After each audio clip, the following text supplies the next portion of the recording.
Hello and welcome to the program World of Business, your weekly guide to trending news and latest trends on the stock markets. We also herald the unsung business entrepreneurs on this program. My name is Tafara Matura. On this particular episode, following the Reserve Bank of Zimbabwe RBZ injection of 64 million United States dollars into the foreign exchange market to meet the growing demand for hard currency. So last week, the Reserve Bank of Zimbabwe RBZ had adjusted the Zimbabwe gold ZIG exchange rate against the United States dollar by 42.55%. A strategic move aimed at stabilizing the local currency and easing inflationary pressures. We also look into this in greater detail in the second segment. But for now, we give you the exchange rates as of today.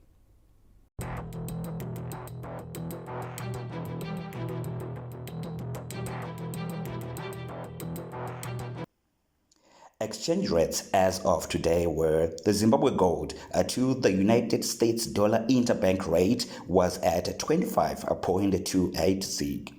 The Zimbabwe gold to the Great Britain pound interbank rate was at 33.54 ZIG.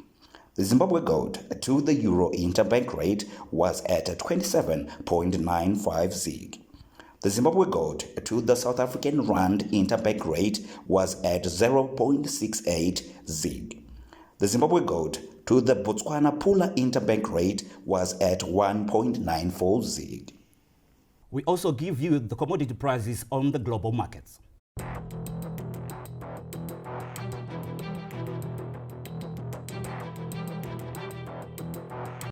Commodity prices as of today were gold per ounce traded at $2,674 after it went down by 0.61 percentage points. Silver per ounce traded at $31.63 after it went down by 0.37 percentage points. Copper per pound, it traded at $458.30 after it went down by 0.13 percentage points. Platinum per ounce, it traded at $995.99 after it went down by 0.16 percentage points. That's all we had for you in this very first segment. Do join us again in the second segment for the discussion in greater detail.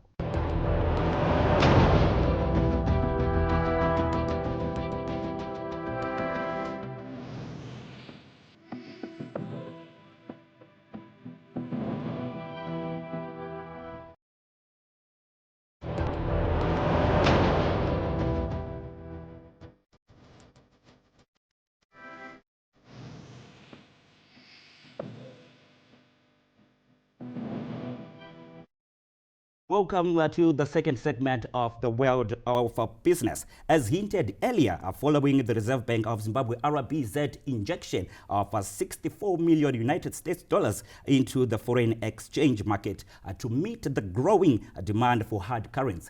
Last week, the Reserve Bank of Zimbabwe RBZ had adjusted the Zimbabwe gold ZIG exchange rate against the United States dollars by 42.55%, a strategic move aimed at stabilizing the local currency and easing inflationary pressures. So in this very second segment, I'm joined in the studio by Mr. Malone Gwadu, an economist, to help us dissect more on this very topic. Mr. Gwadu, a pleasure, and thank you for joining me on the program. Always a pleasure.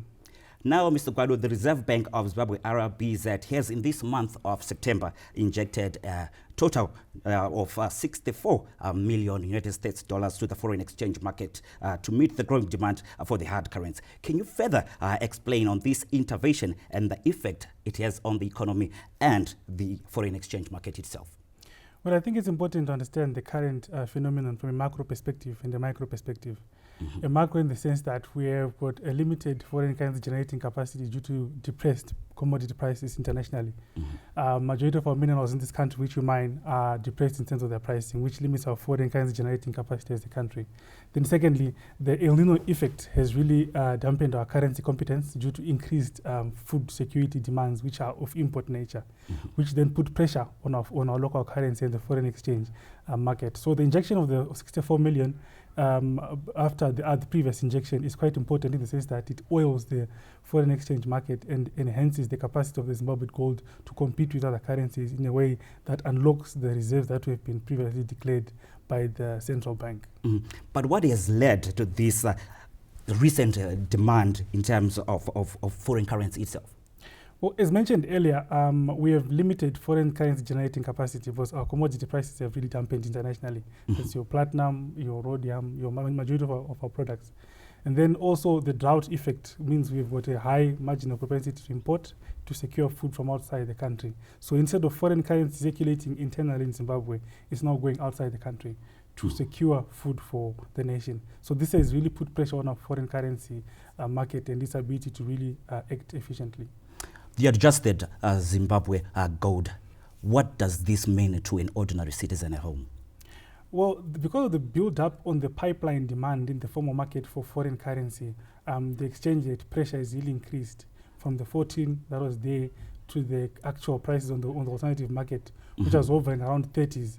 So adjusting the rate is with the strategic intent to converge and to ameliorate the excessive margin that has been there between the official market and the alternative market. So for ordinary person, it's important because it's price realignment that is meant to reduce pressure on the retailers. All right, with this adjusted rate, how is it going to alleviate that mounting pressure on the foreign currency market and try and curb inflation as well? I think it's also a counter move to really reduce arbitrary opportunities in the market. You cannot be sustainable. You cannot operate sustainably where there is official market of 14 and or unofficial of around 25 to 30 exchange rate. That creates serious arbitrage opportunities that will probably exacerbate the pre-existing situations and current phenomena which we had. So the adjustment of the rate is meant to converge the rate and do away with arbitrage and as well as meet the international standard of a margin not being above 30%. Looking at that very arbitrary, with this very adjustment, how has it had impact currently on the market? The two-pronged approach of adjusting the rate as well as injection in the market speaks to oiling the excess liquidity in the market in terms of foreign currency, as well as reducing the excess money supply that has been generated because of the money supply growth that we have experienced since the introduction of the ZIG. So with this approach, I foresee liquidity of the ZIG reducing, money supply growth reducing, and stabilizing the exchange rate, which will then have a feed-through effect on the retailers' pricing as well as the general public's expectation around the ZIG's competence. Let's look at the reaction, not only by the retailers, but also the manufacturers, the ones who give the raw materials to this adjustment. Well, it's too early to tell really, because this is less than a week's adjustment. But my projection would be that the ZIG is going to probably gain more certainty because of this intervention, as well as other cocktails of measures which you have suggested, such as increasing the demand for the ZIG in a way that is sustainable for the country, as well as making it more attractive for the producers, like you mentioned. All right, that's what we had for you in this very segment. Do join us for the last and final segment of the World of Business as we continue with this very discussion.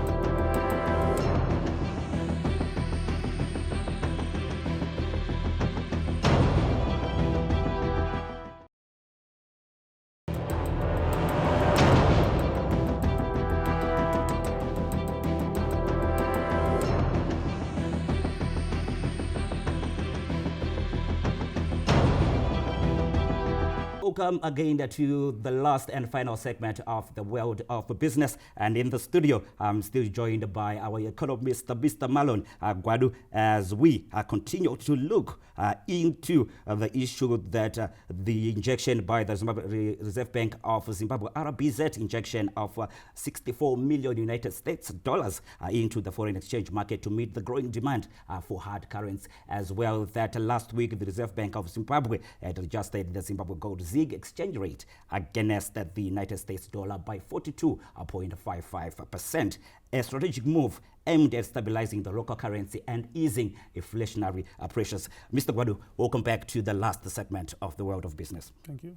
All right, before we went to the break, we talked of the mismatch in the supply chain down to the consumer in terms of pricing. Now, with that backdrop, how is the adjustment of the Zimbabwe gold ZIG exchange rate against the United States dollar helping to ease the pressure? I think at the core of this is the supply of the foreign currency, which the producers require for their raw materials are securing.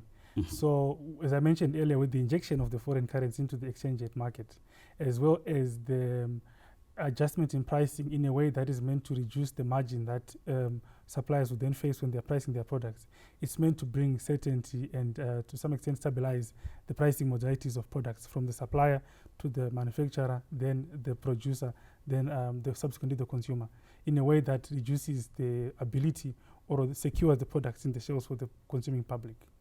Another critical phenomenon which also took place, Mr. Gwadu, last Friday the Monetary Policy Committee, MPC, of the central bank raised its key interest by 15 percentage points from 20% to 35%. Can you just help dissect now for an ordinary citizen at home? What does this mean?